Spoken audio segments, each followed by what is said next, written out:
Right, where are we? It was just at this moment that Bilbo suddenly discovered the weak point in his plan. Most likely you saw it some time ago and had been laughing at him, but I don't suppose you would have done half as well yourselves in his place. Of course, he was not in a barrel himself, nor was there any chance anyone to pack him in, even if there had been a chance. It looked as if he would certainly lose his friends this time. Nearly all of them had already disappeared through the dark trapdoor and get utterly left behind and have to stay lurking as a permanent burglar in the elf caves forever. For even if he could have escaped through the upper gates at once, he had precious small chance of ever finding the dwarves again. He did not know the way by land to the place where the barrels were collected. He wondered what on earth would happen to them without him, for he had not had time to tell the dwarves all that he had learned, or what he had meant to do, once they were out of the wood. While all these thoughts were passing through his mind, the elves, being very merry, began to sing a song around the river door. Some had already gone to haul on the ropes which pulled up the portcullis at the water gate, so as to let out the barrels as soon as they were all afloat below.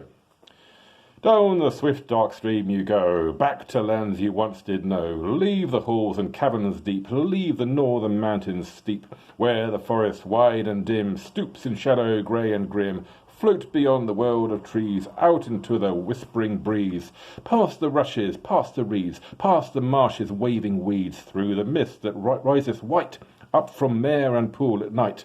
Follow, follow, stars that leap up the heavens cold and steep. Turn when dawn comes over land, over rapid, over sand. South away and south away. Seek the sunlight and the day. Back to pasture, back to mead, when the kine and oxen feed. Back to gardens on the hills, where the berry swells and fills under sunlight, under day. South away and south away. Down the swift dark stream you go, back to lands you once did know. Now, the very last barrel was being rolled to the doors. In despair, not knowing what else to do, poor little Bilbo caught hold of it and was pushed over the edge with it. Down into the water he fell, splash, into the cold dark water with the barrel on top of him. He came up again, spluttering and clinging to the wood like a rat, but for all his efforts he could not scramble on top. Every time he tried, the barrel rolled around and ducked him under again. It was really empty and floated light as a cork.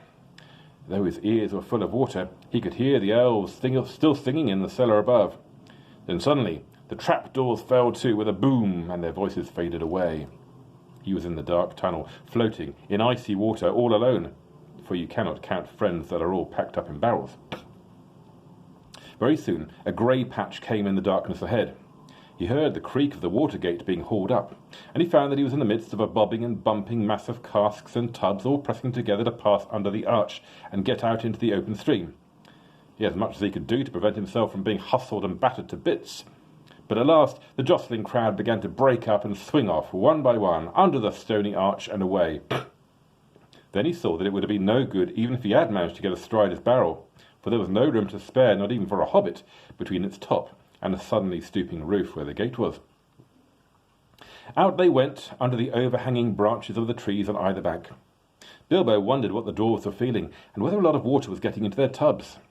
Some of those that bobbed along by him in the gloom seemed pretty low in the water, and he guessed that these had dwarves inside. I do hope I put the lids on tight enough, he thought. But before long he was worrying too much about himself to remember the dwarves. He managed to keep his head above the water, but he was shivering with the cold, and he wondered if he would die of it before the luck turned, and how much longer he would be able to hang on, and whether he should risk the chance of letting go and trying to swim to the bank. The luck turned all right before long. The eddying current carried several barrels close ashore at one point, and there for a while they stuck against some hidden root. Then Bilbo took the opportunity of scrambling up the side of his barrel while it was held steady against another. Up he crawled like a drowned rat and lay on the top, spread out to keep the balance as best he could. The breeze was cold, but better than the water, and he hoped he would not suddenly roll off again when they started off once more. Before long, the barrels broke free again and turned and twisted off down the stream and out into the main current. Then he found it quite as difficult to stick on as he had feared, but he managed it somehow, though it was miserably uncomfortable. Luckily, he was very light, and the barrel was a good big one, and being rather leaky, had now shipped a small amount of water. All the same, it was like trying to ride, without bridle or stirrups, a round-bellied pony that was always thinking of rolling on the grass. In this way at last, Mr. Baggins came to a place where the trees on either hand grew thinner. He could see the paler sky between them. The dark river opened suddenly wide, and there it was joined to the main water of the forest river, flowing down in haste from the king's great doors.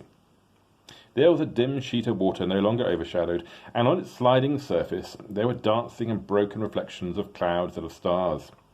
Then the hurrying water of the forest river swept all the company of casks and tubs away to the north bank, in which it had eaten out a wide bay.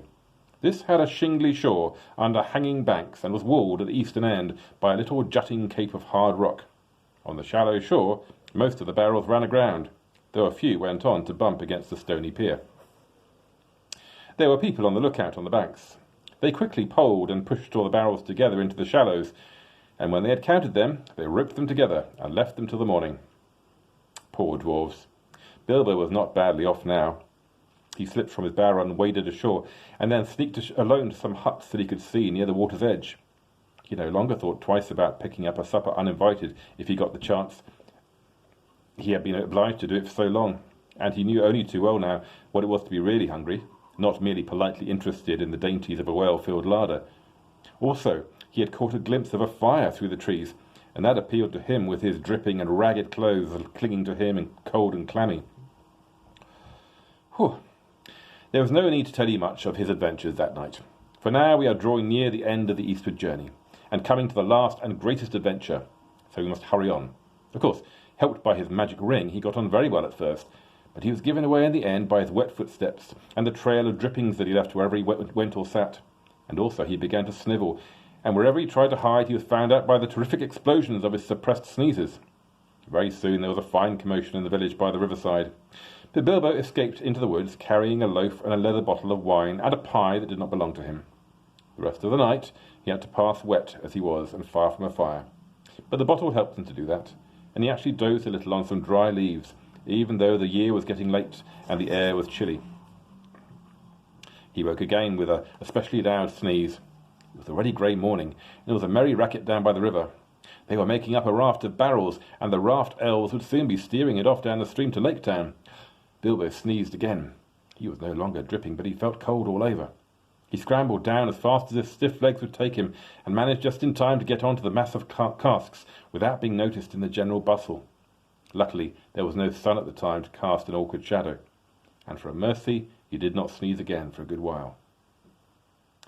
There was a mighty pushing of poles. The elves that were standing in the shallow water heaved and shoved. The barrels, now all lashed together, creaked and fretted. "This is a heavy load," some grumbled. "They float too deep. Some of these are never empty. If they had come ashore in the daylight, we might have had a look inside," they said. "No time now," cried the raftsman. "Shove off."